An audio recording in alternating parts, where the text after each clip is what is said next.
과학이 세상을 바꾸었다는 말에 동의하시나요? 그러면 연구소는 어떤가요? 목요일 2부 북카페 초대석, 오늘은 연구소가 어떻게 과학과 산업을 발전시키고 세상을 바꾸었는지를 추적한 책, 연구소의 승리를 출간한 배대웅 작가와 함께합니다.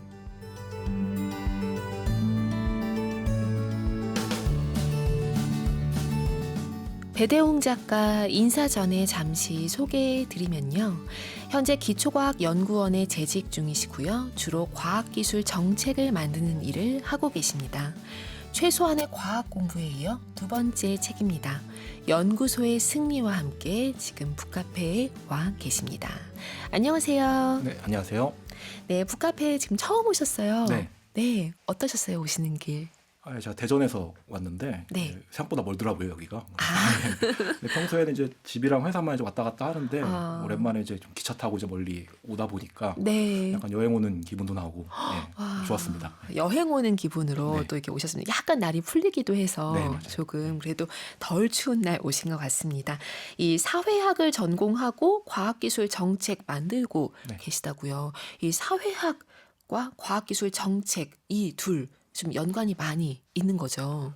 예, 그러니까 보통 연구소라고 하면 과학자를 먼저 떠올리는데 네. 과학자는 이제 연구소의 주인공이고 이제 이제 그 과학자들이 연구에 집중할 수 있게 행정적으로 도와주는 이제 저 같은 행정직원들이 조연으로 있는 거고요. 아, 저는 그 중에서도 이제 과학기술 정책을 만드는 일을 하는데 네. 근데 사회학이 굉장히 도움이 된다고 느끼는 게 이 사회학의 그 학문적인 장점이라는 게 굉장히 사회 현상을 넓은 시야에서 바라보거든요. 그러니까 과학, 뭐 정치, 경제, 문화, 교육 이런 것들을 따로따로 보는 게 아니라 네. 이렇게 하나의 사회 질서 안에서 어떻게 애들이 맞물려 돌아가는지를 그런 거를 이제 탐구하는 학문이다 보니까 이제 도움이 될 수밖에 없고 특히 이제 과학기술 정책이라는 거는 결국 연구비를 뭐 어떻게 나눌 거냐 아니면 어떤 연구에 좀 더 집중을 할 거냐 네. 이런 거를 결정하는 문제라서 과학기술 자체보다는 어떻게 보면 사회를 전체적으로 설계하는 그런 업무라고 볼 수가 있고 네. 그렇기 때문에 바로 이제 사회학의 어떤 그런 통합적인 관점이 굉장히 좀 중요한 도구가 된다고 그렇게 생각하고 있습니다. 와, 이 약간 직업으로 인한 내가 하는 일로 인한 어떤 습관 같은 것도 있을 것 같아요. 네. 어떤 것들 혹시 있나요? 좀 뭐 이 사회학을 바탕으로 해서. 그러니까 어떻게 보면 이 책을 쓰게 된 동기하고 좀 네. 연관이 되는데 이제 사회학의 이제 우리 사회학 전공자들끼리 좀 농담 삼아 하는 얘기가 사회학 전공자들은 어떤 지식을 이제 깊게 이렇게 파고 들어간다기보다는 네. 얇고 이렇게 넓게 아. 본다는 농담들을 많이 하는데 전체를 좀 다 예, 아우러서 그렇죠. 봐야 이렇게 되니까. 아우르는 전체를 이렇게 조망하는 그런 습관을 좀 많이 들이다 보니까 네.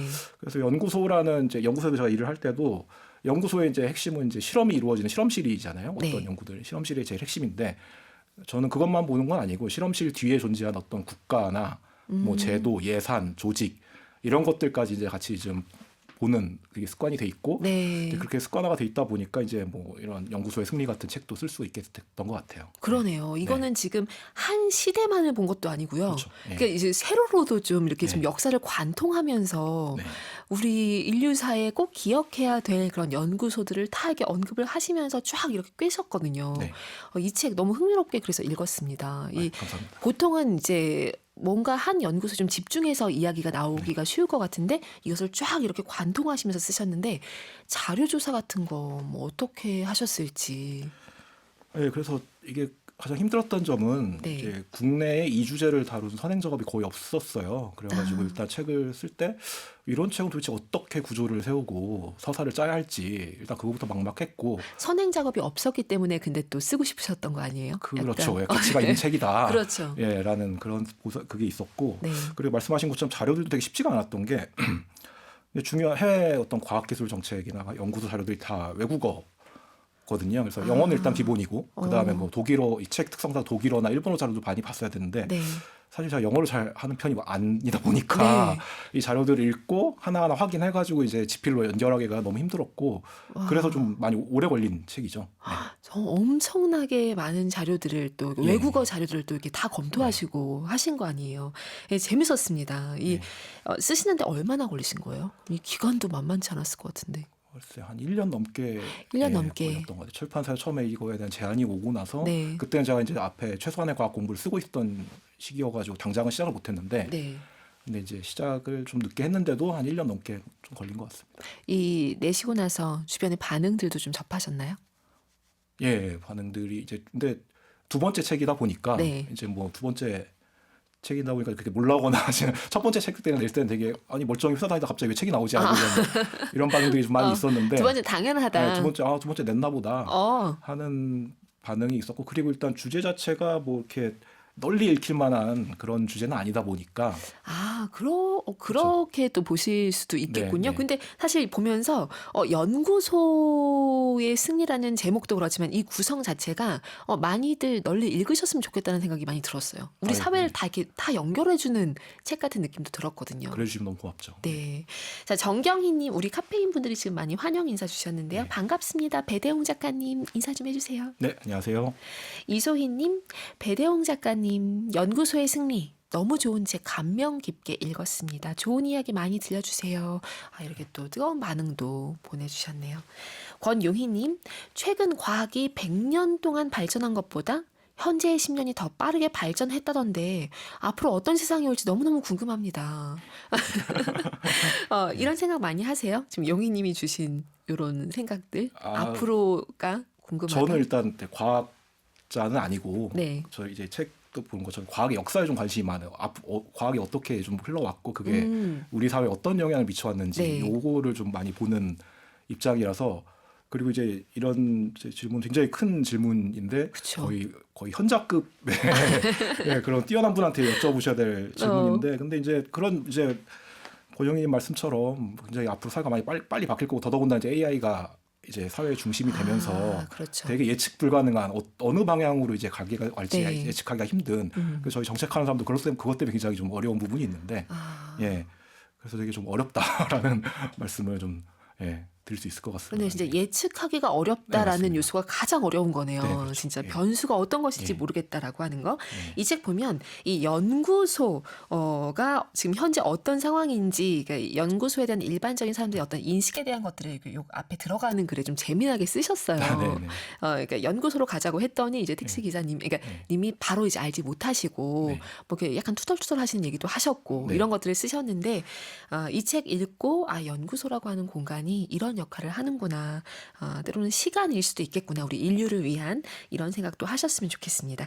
연구소의 탄생이 생각보다 그렇게 오래전이 아니었어요. 보니까. 네, 그렇습니다. 이게 우리가 생각하는 것과는 달리 이제 우리 지금 현대 연구소가 그렇게 오래되진 않았어요. 근데 네.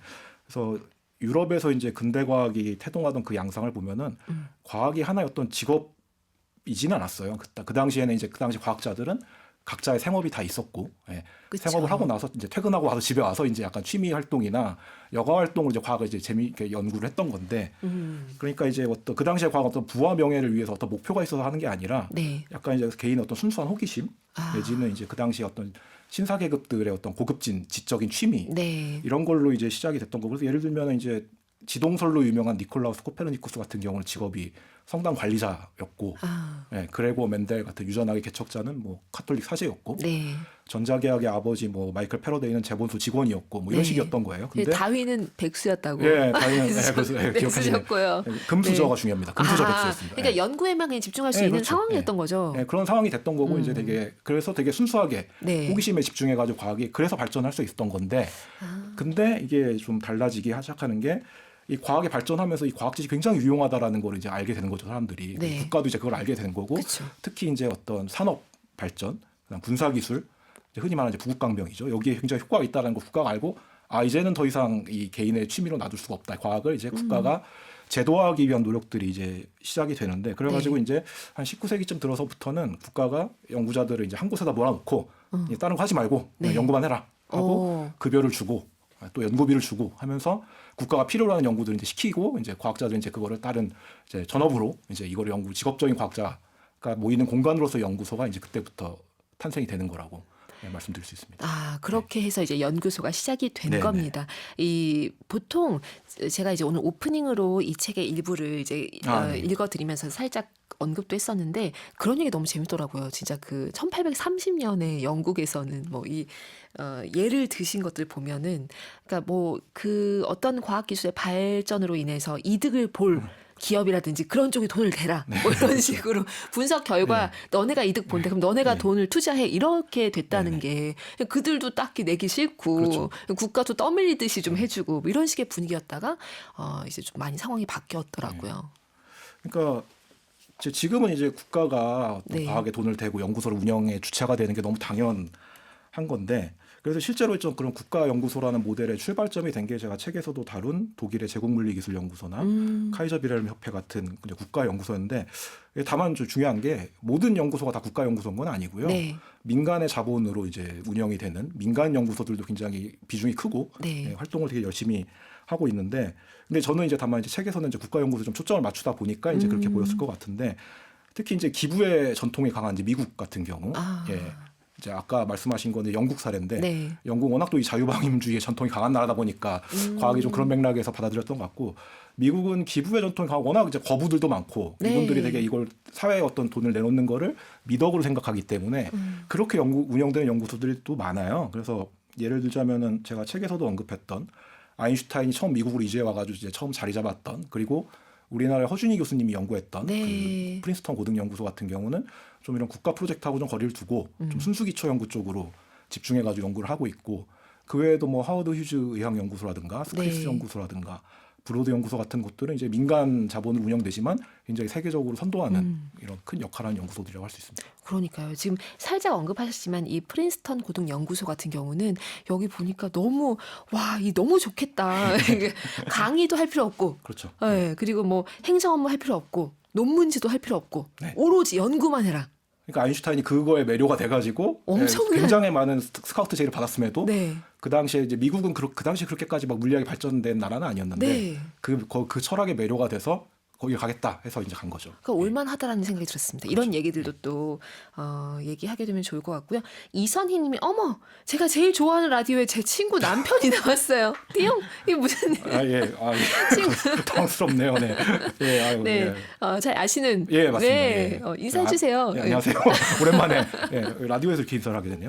좋습니다. 네. 이런 만남들. 자, 우리 음악을 듣고 와서 오늘 북카페 네. 에디션도 소개하도록 하겠습니다. 어떤 음악 고르셨나요? 예. 콜드플레이의 더 사이언티스트라는 곡인데요. 네. 그러니까 오늘 주제가 연구소잖아요. 그래서 연구소에서 좀 이제 묵묵히 연구하는 네. 과학자들 좀 한번 떠올려 보자라는 취지로 골랐는데, 근데 이게 사실 가사를 보면 이게 뭐 사랑 얘기라서 과학자랑은 별 관련이 없는 노래긴 한데 제목만 오. 사이언티스트고. 네. 근데 이제 이 곡이 어떤 뭐 감정을 막 격앙시키는 이런 곡은 아니고 연주를 보면 굉장히 연주가 되게 드라이하고 네. 그리고 보컬도 되게 덤덤하게 진행되는 게 어떤 논리와 이성을 좀 앞세우는 그렇게 그런 연구를 하는 과학자들하고 좀 비슷한 것 같아서 첫 곡으로 골라봤습니다. 좋습니다. 이 음악 듣고 가시죠. 윤고은의 EBS 북카페와 함께하고 계십니다. 오늘 초대석 연구소의 승리를 품고 오신 배대홍 작가와 함께하고 있습니다. 장주희 님이 배대홍 작가님, 이 시대의 진정한 문이과 통합 인재로 그동안 흔히 다루지 않았던 분야를 책으로 열어주셔서 정말 좋습니다. 하고 인사 주셨고요. 최연지님, 배대홍 작가님 나오신다고 해서 회원 가입하고 댓글 남겨요. 와우, 줄줄이 사탕처럼 나오는 이야기 귀가 쫑긋하네요 하셨고요. 지금 이렇게 팬분들이 많으세요. 4144 쓰시는 카페이님, 배대홍 작가님 저 팬입니다. 미남이시네요. 네, 지금. 근데 이 이름을 다 아는 이름들이네요. 이게. 진짜요? 예, 그러니까 제가 그 브런치 스토리라는 그 글쓰기 플랫폼에서 이제 글을 쓰고 있는데 거기에서 이제 제가 이 프로그램에 나가게 됐다. 근데 이제 거기 이제 청취자분들은 아마 저를 다 모를 테니까 거기서 저랑 이제 교류하시는 작가님들한테 같이 좀 들어달라라고 이제 제가 말씀을 드렸더니 이제 이렇게 진짜 오셔가지고 듣는 걸 넘어서 문자까지 이렇게 보내주신 것 같네요. 너무 감사합니다, 진짜. 네, 감사합니다. 그러니까 이건 좀 이게 오시니까 반갑게 이제 느끼신 거고 아까 그 친구 남편 그거는 좀 깜짝이었던 거죠. 너무 놀랐어요. 그거는 지금 우리 카페이님 집 방향숙님이 절대 멘탈 흔들리시면 안 되고 당황하지 말고 결혼하기 직전에 뵙고 거의 10년을 안 뵌 것 같은데 너무 놀랐습니다. 네. 우리 지금 PD님도 우리 바게트 PD님도 방송 이 37년 동안 친구 남편이 이제 왔다고 사연 오는 경우는 드물었다, 처음이다라고 하시면서 좀 신기해하셨습니다. 재밌습니다. 지금 이야기 계속 나누고 있는데요.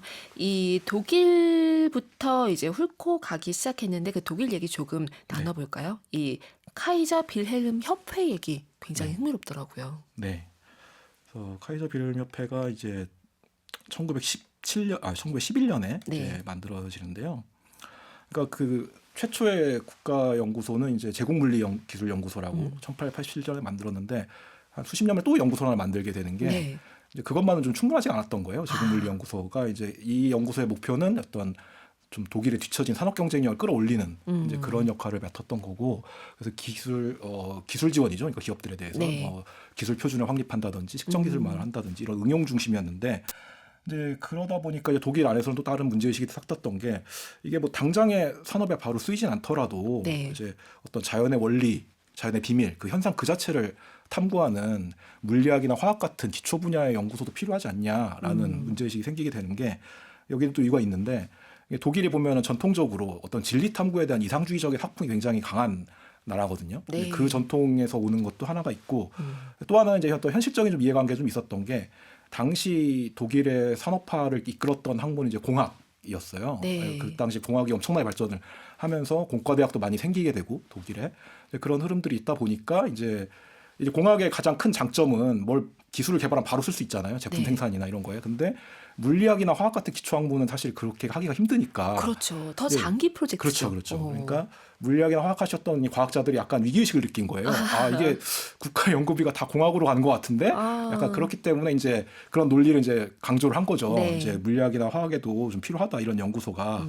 그래가지고 그래서 이제 그 1911년에 카이저 빌헬름 협회가 설립되고, 그래서 이 협회가 갖는 좀 의의는, 제국물리기술연구소가 이제 근대적인 의미의 최초의 어떤 국가연구소의 모델이었다고 네. 한다면, 요 카이저 빌헬름 협회는 어떤 기초과학을 이제 국가가 전담해서 지원한다라는 의미를 갖고, 이게 지금은 이제 막스 플랑크 협회라는 이름으로 네. 바뀌어서 지금 오고 있고, 굉장히 많은 노벨상 수상자를 배출을 한, 세계에서 뭐 이제 기초과학 하는 분들한테 세계 최고의 연구소가 어디냐라고 물어보면 아마 대부분 막스 플랑크 협회를 거의 첫 번째로 꼽지 않을까.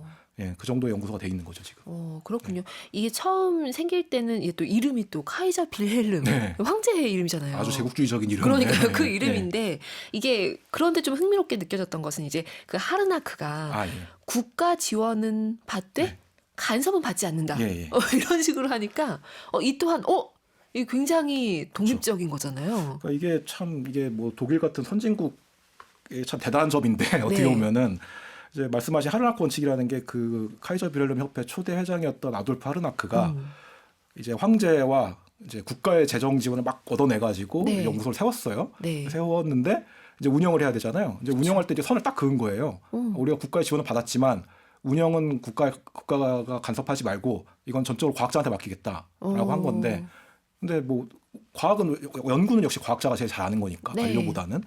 그게 지금 생각하면 어떻게 보면 좀 당연한 얘기 같기도 한데, 그 당시 20세기 제국주의 시대에는 결코 당연하지, 굉장히 도발적인 생각이었고, 국가가 만든 조직 당연히 국가가 하라는 대로 해야지라는 생각을 할 수밖에 없는데, 근데 이제 그게 받아들여졌던 거고, 그래서 그 하르나크 원칙이 가장 중요한 제1원칙으로 자리를 잡았는데, 이 원칙이 어떻게 작동했는지를 보여주는 좀 재미있는 사례가 있는 게, 1917년에 그 카이저 빌헬름 협회 산하에 이제 물리학 연구소가 만들어지면서 초대 소장으로 추천이 된 인물이 바로 알베르트 아인슈타인이었는데, 그 당시 아인슈타인은 뭐 이제 상대성 이론을 발표를 하고 그게 또 실험적으로 입증이 되고 하면서 그 과학에 그야말로 지각 변동을 막 일으키고 있었던 그런 굉장히 핫한 과학자였거든요. 근데 이제 이렇게 추천이 되니까 독일 정부 내부에서는 아니 상대성 이론이 도대체 독일 산업에 무슨 도움이 되냐라는 질문이 들었던 거죠. 상대성 이론이라는 건 말 그대로 이제 지난 수백 년 동안 우리가 자연을 바라봤던 또 기본적인 인식 틀 자체를 바꾸는 아주 굉장히 혁명적인 이론이었던 거잖아요. 그게 뭐 당장 뭐 사람에 도움이 될 리가 없죠, 당연히. 근데 이제 이 하르나크 원칙, 운영에는 우리가 간섭받지 않는다라는 원칙 때문에 독일 정부에서 그래 그럼 오케이 하고 승인을 했고, 그래서 아인슈타인이 굉장히 장기적으로 안정적으로 연구할 수 있는 그 길이 열린 거고, 그러니까 이게 의미하는 게 뭐냐면은 이제 지금 우리 과학자들 중에도 그러니까 몇 세대를 앞서가는 과학자들이 있잖아요. 있죠. 그런 분들은 지금 관점에서 왜 저런 걸 연구하지? 약간 이런 생각을 할 수가 있는데, 이제 그런 분들도 이제 과학에서 인정받는 이런 분들이 그 어떤 국가의 간섭을 받지 않겠다는 그런 원칙에 따라서 이제 장기적으로 연구할 수 있는 그런 길이 보장이 된다라는 거고, 그래서 지금 말씀드린 것처럼 막스 플랑크 협회로 이름이 바뀌었는데도 지금 100년에 가깝게 그 원칙이 가장 중요한 원칙으로 지켜지고 있는 그런 연구소라고 할 수 있습니다. 그걸 계속 지킨다는 것도 놀랍고요. 굉장히 그런데 어려운 일이죠. 그렇죠. 근데 이제 또 뭐 전쟁 이제 네, 두 차례 네. 전쟁을 겪으면서는 사실 이런 국가 연구소들이 또 육군의 하부 조직으로 전락하기도 했다가 막 또 이제 다시 복귀할 때 그 과학자들의 어떤 그 이력에 대한 것들도 또 다시 네. 또 막 이렇게 변호하기도 하고 뭐 하기도 하고 이렇게 뭔가 좀 전혀 이런 질곡을 겪지 않은 건 아니잖아요. 그렇죠. 그러니까 사실 과학의 역사는 전쟁의 역사하고 따로 떼어서 생각할 수가 없거든요. 아주 네. 밀접한 관계가 있고 그 최전선에 또 연구소가 있었는데 음. 근데 어떻게 보면 이게 어느 정도 좀 필연이었던 게 국가연구소라는 모델 자체가 아까 말씀드린 것처럼 부국강병을 목표로 도입된 제도다 보니까 부국강병에서 한 걸음만 더 나가면 전쟁이잖아요.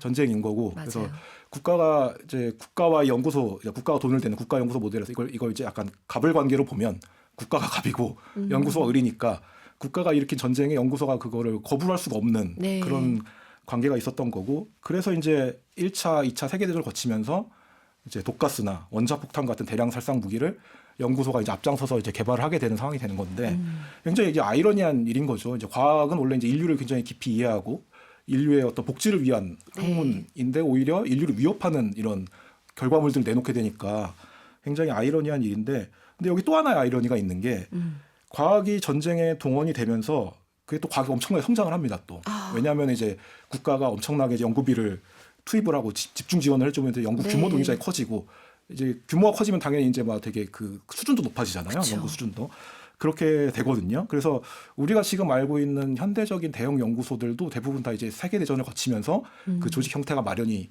됐다고 볼 수가 있고 그래서 결국 이제 과학은 전쟁 동원의 피해자이기도 하지만 네. 또 어떤 면에서 수혜자이기도 하고 그런 되게 다양한 좀 아이러니가 있다고 할 수 있습니다. 진짜 현실과 떼놓고 얘기할 수가 없는 것이고요. 그리고 오늘 얘기 들으면서 초반부터 지금 오펜하이머 생각나요 하시는 분들 많거든요. 저 음악 듣고 오면 또 이 오펜하이머가 연구소장으로 있었던 아마 영화나 책으로 접하셔서 많이 아실 수도 있는 로스 앨러머스 연구소 얘기도 하도록 하겠습니다. 오늘 또 북카페 에디션 어떤 걸 그리실지도 정하셨나요?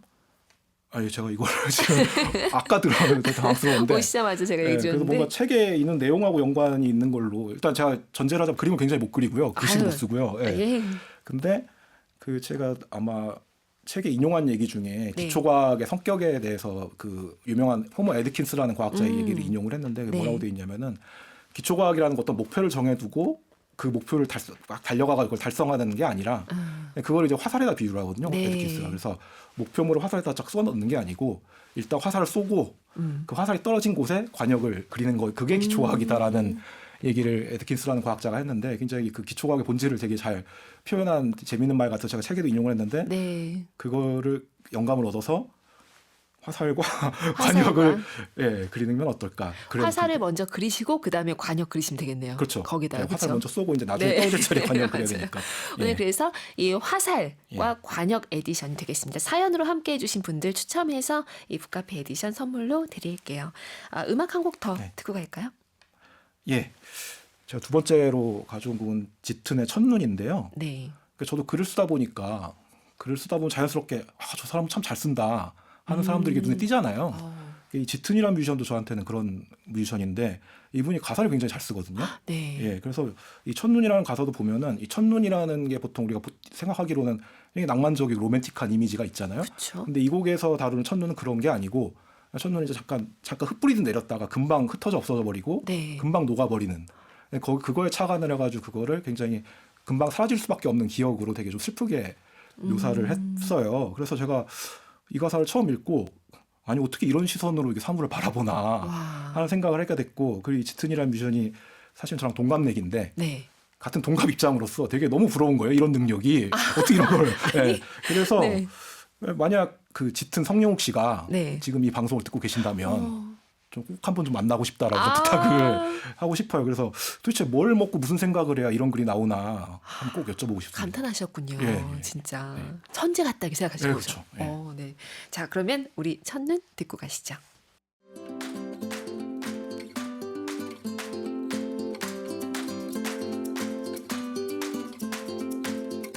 울트라 오랑주리 봉봉 미라클 샤인 로코코 행복을 부르는 주문 윤고은의 EBS 북카페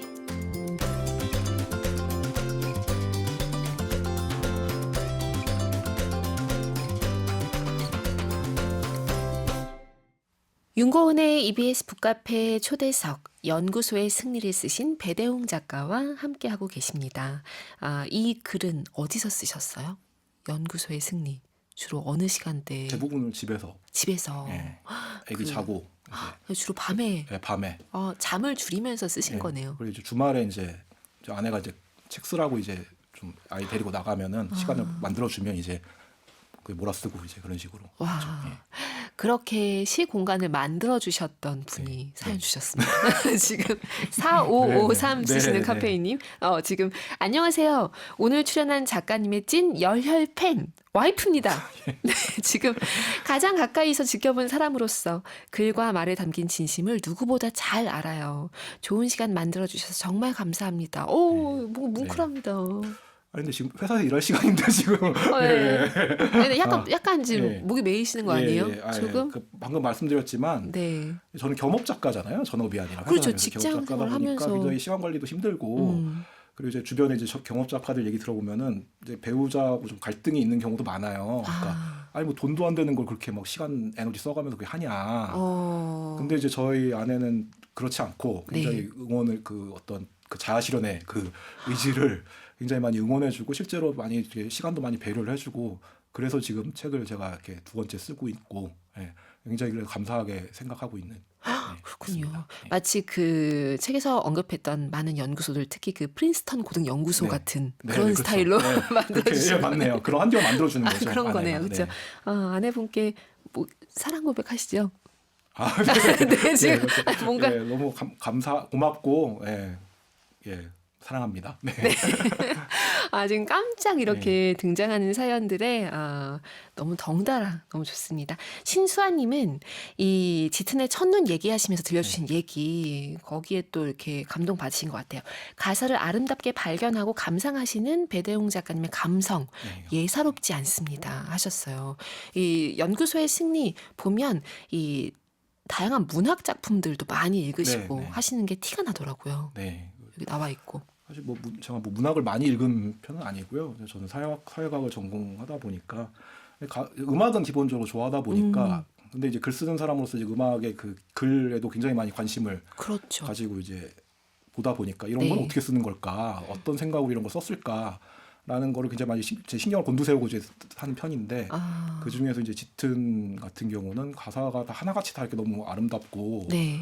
되게 잘 쓴다는 생각이 들어가지고 좀 그렇게 오늘도 신청곡을 가지고 나왔습니다. 짙은 씨 듣고 계실까요? 예, 제발 듣고 계셨으면 좋겠네요. 제발 듣고 계시길 네. 바라고 들으신다면 연락 주시죠. 북카페로. 김시연님, 오펜하이머 다시 떠오릅니다 하셨고요. 지금 유영주님, 빠르게 급변하는 요즘 과학 발전이 긍정적이면서 두려움도 느껴지네요. 맞아요. 특히 이 오펜하이머 이 영화 책 접하신 분들은 과학의 힘이라고 하는 게 진짜 놀랍구나라는 걸 느끼셨을 겁니다. 이 로스 앨러무스 연구소 얘기도 들려주시죠. 과학의 힘도 놀라운데 이제 그 과학의 힘이 국가한테 주어졌을 때 이제 나오는 그 엄청난 힘인 거거든요. 그게. 속도와 그렇죠. 그 네, 압력과 엄청난 그 자원이 투입됐을 때 로스 앨러머스와 그 오펜하이머 얘기를 좀 더 드리면은 이 로스 앨러머스는 굉장히 특이한 연구소였던 게 이 원자폭탄이라는 굉장히 거대하고 구체적인 목표가 주어졌고 그것에 맞게 이제 딱 치밀하게 설계된 연구소가 이 로스 앨러머스 연구소고. 예. 그래서 일단은 이 보안이 제일 중요하니까 원자폭탄은 보안 때문에 이제 과학자들을 저기 멕시코 옆에 뉴멕시코 국경지대죠. 사막 막 황량하게 있는 거기다 일단 다 몰아넣고 못 나오게 하고 그 안에서 연구를 해라. 라는 게 한 가지 첫 번째였고 그 다음에 이 프로젝트가 도대체 몇 년이 걸릴지 알 수가 없으니까 가족들까지 다 이주를 시켰어요. 거기로 같이. 그래서 로스앨러머스 연구소에는 연구시설뿐만이 아니고 거주지랑 학교도 있고 뭐 병원도 있고 교회도 있고 뭐 극장도 있고 이렇게 다 갖춰져 있는 그러니까 하나의 작은 마을 같은 그런 곳이었죠. 이제 그렇게 구성을 했던 게 근데 이게 또 한 가지 재밌는 게 원자폭탄이랑 굉장히 무시무시한 목표와는 달리 이 로스앨러머스 안에서의 그 삶은 굉장히 학술적이고 평화로운 그러니까 희대의 천재들이 다 거기 모인 거잖아요. 그렇죠. 그러니까 혹은나 이제 이 사람들 맨날 토론하고 막 이제 세미나하고 학회 온 것처럼 그렇게 하고 또 이제 워낙 이 주변 자연환경이 좋다 보니까 거기서 막 하이킹하고 등산하고 그러면서 되게 아이디어도 되게 많이 나누고 또 주말에는 교회 가서 예배 보고 음악회도 가끔 열리고 그런 양상이다 보니까 이제 거기서 아이들도 많이 태어났다고 하더라고요. 그러니까 이런 게 가능했던 게 이제 연구소장이었던 오펜하이머의 철학이었던 건데 오펜하이머 이제 우리가 뭐 원자폭탄이나 살상 무기를 만드는 곳이지만 그래도 이 안에서는 과학의 자율성과 창의성이 꽃피울 수 있어야 된다라는 생각에서 이렇게 연구소를 운영을 했던 거고 오펜하이머에 대해서 말씀을 조금 더 드리면은 사실 이제 오펜하이머가 이제 많이들 아시는 것처럼 맨해튼 계획의 과학 부문 책임자였어요. 네. 과학 부문 책임자였고 이 로스앨라모스 연구소가 그 맨해튼 계획을 총지휘한 어떤 과학 본부 같은 곳이었기 때문에 거기 소장을 맡은 건데 사실은 근데 오펜하이머가 이 역할을 맡기에는 굉장히 약점이 많은 사람이었거든요. 일단 노벨상은 못 받았고 네. 네, 이 맨해튼 계획에 참여한 과학자들 대부분 다 노벨상 수상자인데 못 받았고 그다음 두 번째로 이런 거대한 이런 프로젝트를 운영해 본 경험도 없었고 네. 또 이 사람이 좀 이론 물리학자다 보니까 실험이나 공학 지식도 되게 약했고 결정적으로 이 공산주의자가 아니냐는 의심이 따라다녀서 네.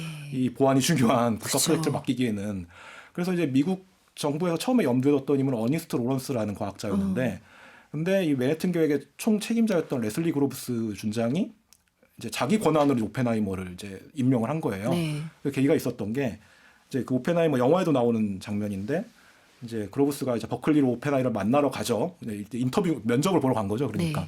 거기서 이제 오펜하이머한테 완전히 매료가 된 게 뭐냐면은 이 원자폭탄이라는 거는 굉장히 거대하고 되게 복잡한 기계들의 조합인 거잖아요. 그쵸. 근데 오펜하이머가 뛰어났던 게 이 여러 가지 복잡한 이 체계를 그 본질을 딱 파악하고 뭐가 중요한지를 다 체계적으로 골라내가지고 사람들한테 전달하는 능력이 굉장히 뛰어난 사람이었다는 게 그게 놀라운 점이었고 두 번째로는 이제 맨해튼 계획은 결국 이제 천재들의 집단 작업인데 네. 천재라면 또 다들 자존심이 세잖아요. 예. 그렇죠. 그 사람들을 화합시키고 그 사람들 이제 우쭈쭈 하면서 이제 화합시키는 그 리더십이 굉장히 또 탁월했다. 그걸 이제 그로브스가 꿰뚫어 보고 이제 너의 약점은 내가 다 커버해 줄 테니까 해라 해가지고 이제 오펜하이머가 이제 발탁이 된 거고.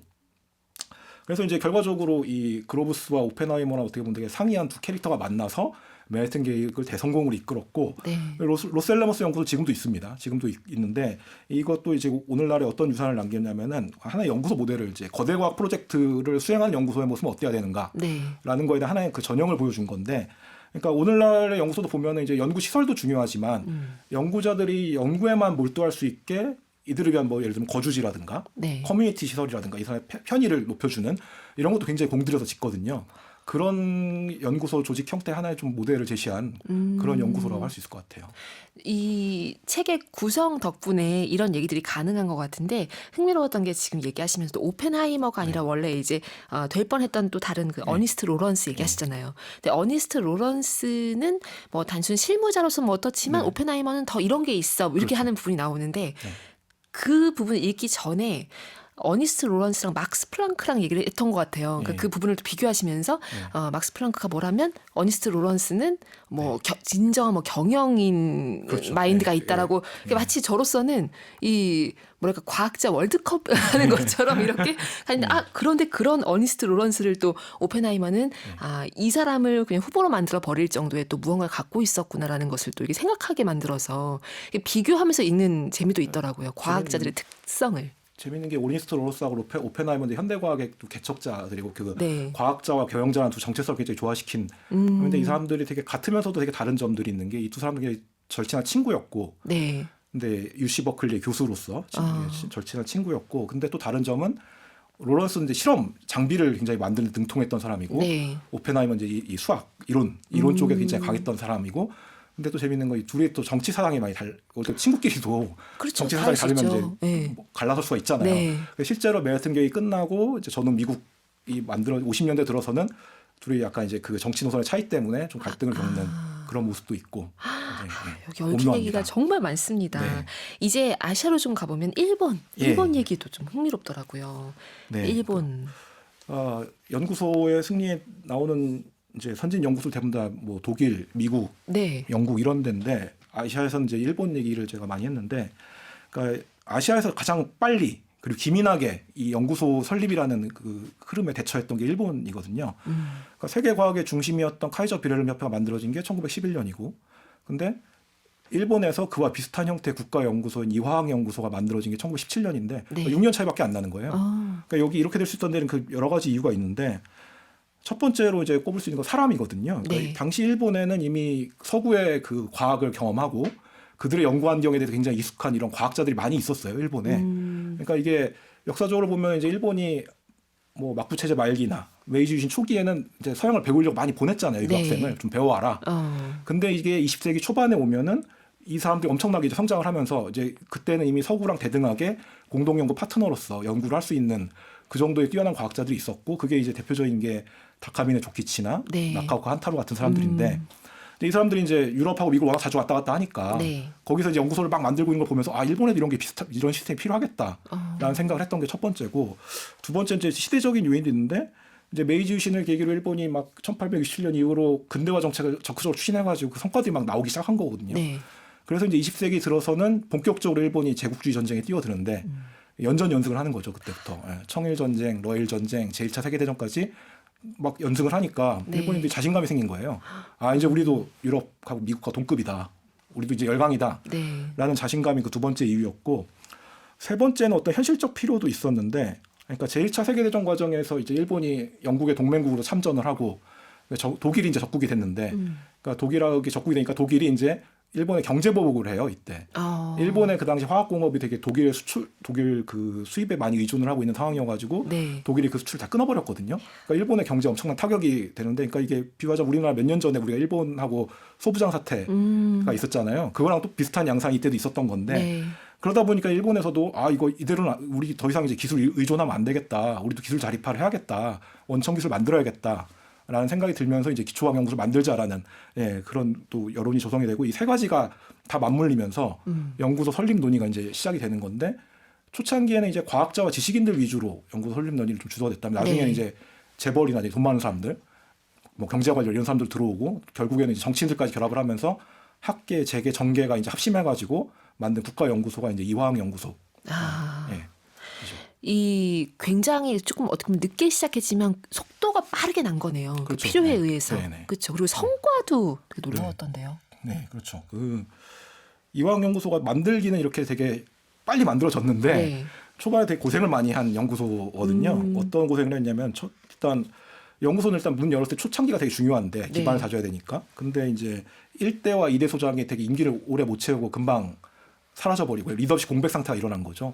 그게 첫 번째였고 두 번째는 이제 재정난이 굉장히 심각했어요. 이 연구소가. 네. 그러니까 처음에 목표했던 운영 예산을 확보를 하지 못했기 때문에 그 재정난이 너무 심각해가지고 연구소가 있으려면 당연히 이제 연구하는 공간, 건물이 필요한데 그 건물을 지을 돈도 되게 부족할 정도로 이제 어려웠는데 그 상황에서 이제 그 제3대 소장으로 그 부임하는 게 오코치 마사토시라는 40대 초반의 이제 젊은 물리학자인데 이분이 굉장히 냉정하게 이 문제를 판단을 하고 빠르게 결단을 한 게 외부 지원을 기대할 수 없다면 이제 우리가 알아서 살아남아야 된다. 네. 자체적으로 해내야 된다라는 목표를 세우고 그래서 어떤 대안을 내세웠냐면은 이화학연구소에 나온 성과들을 산업계에다 이전을 그러니까 팔아서 기술을 팔아서 그래서 자금을 확보하자라는 그 자구책을 마련을 한 거죠. 네.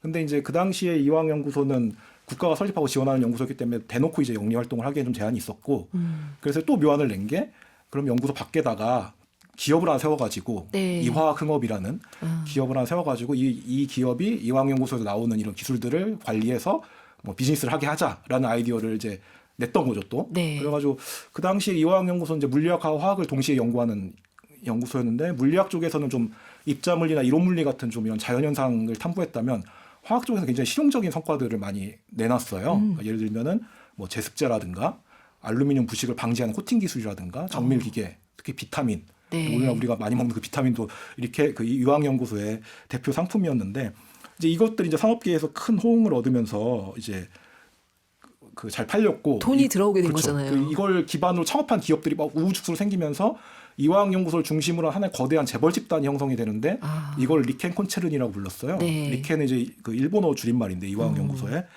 근데 이게 그래가지고 이제 거기서 이제 재정난을 극복을 하고서 새로운 기술에 투자할 수 있는 기반이 생긴 건데 근데 이게 비단 이화학연구소에만 그치는 이야기는 아니고 어떤 일본 기초과학의 하나의 전통을 만든 게 일본 기초과학의 특징 중에 하나가 산업 밀착형 연구라고 하거든요. 그러니까 연구소와 기업의 어떤 교류가 굉장히 활발하고 연구소에서 만든 기초과학 성과가 바로 이제 산업계에 이전이 돼가지고 되게 편리한 기술로 나오고 그래서 그런 거 양상이 많고 그리고 일본이 노벨상을 많이 받는 이유 중에 하나거든요. 이게 이제 그런 어떤 전통을 남겼다는 점에서 굉장히 그 해안이 있었던 그런 결정이라고 할 수 있습니다. 그러니까 너무 재밌습니다. 이게 각 나라마다 그 연구소의 그 얽힌 이야기들 읽는 게 너무 재밌었고 그중에 제일 재밌었던 건 당연히 한국 얘기겠죠. 우리의 더 공간이니까. 여기서는 한국 얘기에서는 일단 마음을 좀 추스르고 왜냐하면은 굉장히 좀 우리나라 연구소 얘기는 절박해요 보면은. 어. 예, 서구의 이런 멋있는 얘기들과는 달리 네. 이제 한국과학기술연구소 얘기를 해야 되는데 네. 이제 키스트라고 하죠. 이제 이 연구소를 만들어지는 과정을 보면 이게 과학기술의 역사라기보다는 한 나라가 좀 어떻게든 생존해 보려고 뭐 몸부림친 그런 기록처럼 느껴져거든요. 네. 정말 눈물 없이 보기 힘든. 근데 일단 그 당시 상황을 보면은 당시 우리나라 인당 GDP가 한 $100 남짓, 그러니까 1달러로 3일 먹고 살아야 되는 네. 그런 상황이었고, 뭐 수출품이라고 해봐야 뭐 일부 원자재, 여성들 머리로 만든 가발, 뭐 이런 네. 경호업 제품들, 이런 약간 후진적인 산업 구조였기 때문에 되게 한계가 있었죠. 그래서 그 당시 박정희 정부에서는 제조업과 수출 중심의 선진 산업 국가로 가야 된다라는 비전을 제시, 경제개발 계획의 네. 목표가 그거였으니까 그걸 제시를 했는데, 근데 문제는 뭐냐면 이제 그러려면 이제 기술이 있어야 되는데 그렇죠. 기술을 만들어줄 연구소도 없고 그 연구소를 어떻게 만드는지 아는 사람도 없었다는 게 이제 굉장히 그런 어려운 상황이었는데, 근데 좀 기회가 이제 약간 외교회 쪽에서 열리기 시작을 한 게 그 네. 당시에 이제 우리나라에서 베트남전에 파병을 하면서 미국에서 좀 이제 고마워한 거죠 그거를. 그래서 그 당시 린든 존스 대통령이 이제 감사의 뜻으로 뭔가 선물을 주려고 뭐가 필요하니 이제 물어봤더니 박정희 대통령이 이제 냉큼 산업기술연구소 하나 만들어 달라라고 얘기를 한 거죠. 그래서 1965년 이제 한미 정상회담 때 예정에 없던 조항 하나가 거기에 딱 들어가는데 네. 그 조항을 근거로 미국에서 연구소 설립 자문단을 파견을 해서 이제 그분들이 이제 한국에 와서 연구소를 만드는데, 그때 이제 모델이 됐던 미국의 연구소가 바텔 기념 연구소라는 연구소가 네. 있습니다. 이 연구소는 좀 특이한 게 기업들하고 이제 계약을 맺고 기업들과 공동 연구를 통해서 기업들이 진짜 쓸 수 있는 기술을 개발해 주는 연구소였어요. 그래서 그거를 이제 우리나라 키스트에서 모델로 가져와 가지고 이런 이제 연구소를 만들었는데, 근데 또 문제가 해결이 안 된 게, 그러면 이제 연구소 가장 중요한 건 사람이잖아요. 결국 사람 그쵸. 머리에서 나오는 거니까. 그쵸. 인재가 있어야 되는데 그 당시 우리나라 이공계 인재풀이 굉장히 양적 질적으로 다 되게 너무 부족해서 그래서 이제 초대 소장이었던 그 최영섭 박사님이 네. 여기서 안 되겠다, 해외로 이제 눈을 돌려서 해외에 이제 나가 있는 우리나라 한인 과학자들을 이제 찾아다니면서 이제 설득을 한 거죠. 키스트 와서 연구하자. 네. 근데 이분도 되게 좋은 대우 받으면서 그 연구하고 있었거든요. 그렇죠. 네. 그곳에서도 자리를 그렇죠. 잡고 잘 나가고 계셨을 있었던 테고. 거죠. 그러니까 그리고 또 1960년대 과학은 또 엄청나게 발전하고 있었거든요. 네. 그렇기 때문에 이제 설득을 해서, 근데 적지 않은 과학자들이 키스텐을 선택을 했고 한 수십 명 되는 과학자가, 그러니까 나는 어떤 내가 잘 되는 것보다 조국의 발전에 기여하고 싶다라고 해서 왔던 그런 분들이 그만큼 많았고, 그때 참 이게 인상적인 이때 최영석 소장님이 과학자들 설득할 때 했던 굉장히 인상적인 말이, 우리 키스트는 과학자들이 좋아하는 그런 사치스러운 그런 폼나는 연구는 기초 연구를 못한다. 예. 그러니까 네. 노벨상 받고 싶은 사람 오지 마라 여기. 네. 우리는 나라를 먹여 살릴 기술 개발해야 되니까. 그러니까 이 말이 되게, 노벨상이라는 거는 과학자에게도 영예지만 그 국가에도 굉장히 큰 그렇죠. 경사인데, 그런 꿈조차도 되게 유보를 하고 되게 당장에 우리 당장에 먹고 살 살아야 것을 되는 거예요. 해야 되니까. 그러니까 되게 절박함이 느껴지는 맞아요. 문장이고, 또 생각해보면 이런 선배들의 또 이런 노력이 있었기 때문에, 저는 이제 기초과학하는 연구소에 있는데 네. 네, 그런 노력이 있었기 때문에 우리는 지금 되게 폼나는 기초연구, 되게 멋있는 기초연구를 할 수 있는 게 아닌가라는 생각을 하게 됩니다. 그래서 오늘 지금 우리 한국까지 얘기를 했는데 사실 이 책에는 훨씬 더 많은 얘기가 있습니다. 저희 말씀 거의 2배속으로 지금 해주신 것 같아요. 네, 내용이 많아서요. 쉬지도 않고 이렇게 해주셨는데 이 이야기가 너무 재밌어가지고 지금 1145 쓰시는 카페이님, 작가님 책 쓰시는 능력 저도 갖고 싶습니다. 급변하는 시대에 기초과학이라도 늘 공부해보려고 합니다. 올해 관역은 내가 만들어 나가듯이 힘내봅니다. 출장 나왔다가 귀가하면서 감사히 들었다고 하셨고요. 서명희님도 책 꼭 읽어보겠다고 아유, 감사합니다. 네, 네. 하셨습니다. 오늘 북카페 오셔서 이렇게 이야기 전해주셨는데 어떠셨어요? 시간 너무 빨리 갔죠? 너무 빨리 가네요. 그래서, 그래서 책에 맞아요. 있는 얘기는 거의 뭐 한 절반도 못한 것 같은데. 아이고, 당연하죠. 그렇긴 그래도 이제 하지만. 마지막에 이제 그 키스트 얘기는 제가 조금 하고 싶었던 얘기인데 네. 그 기회가 주어져서 그 얘기까지 할 수 있어서 너무 다행이었고요. 네. 이런 좋은 기회를 주셔가지고 너무 감사하게 생각합니다. 우리도요. 우리도 네. 와주셔서 좋은 얘기 해주셔서 정말 감사합니다. 김언진님이 오늘의 북다트 당첨자시고요. 이 또한 지나가리라. 좋은 일도 나쁜 일도 다 지나가기 마련. 받아들이며 때로는 견디고 때로는 할 수 있는 만큼 맞서며 살고 있어요. 라고 힘나는 문장 주셨습니다. 그리고 오늘 북카페 에디션 선물 받으실 분은 1145 쓰시는 카페이님, 그리고 김재희님, 임소영님 세 분입니다. 북카페 홈페이지 오셔서 선물방에서 명단 확인하시고 댓글로 꼭 주소 연락처 남겨주시기 바랍니다. 오늘 나와주셔서 정말 정말 감사합니다. 네, 감사합니다. 오늘 끝곡은 넬의 스틸 선셋으로 띄워드릴게요. 우리 신청곡이었던 것 같습니다. 이 곡 띄워드리면서 마무리. 이거 신청곡 작가님이 신청하신 네, 거죠? 제가 왜 그러셨어요? 어떤 이유로? 네. 시간이 없는 것 같아서 네. 간단하게 얘기해. 제가 네. 우리 청취자분이 신청하셨나 했는데. 일단 제가 석양 보는 걸 되게 좋아하고, 네. 근데 그 석양의 되게 이미지는 되게 쓸쓸한 이미지, 좀 슬픈 이미지인데 네. 이 곡의 시작에 이제 기타 인트로로 시작을 하는데 오. 굉장히 청량해요. 되게 네. 경쾌하고. 근데 또 가사를 보면은 되게 좀 슬픈 내용이거든요. 다양한 매력들이 이제 섞여 있는 곡인 것 같아서 이것도 한번 가져와 봤습니다. 끝까지 너무 이렇게 섬세한 설명 감사합니다. 이 곡 들으면서 마무리할게요. 카페인님들 오늘도 고운 하루 만드세요. 감사합니다.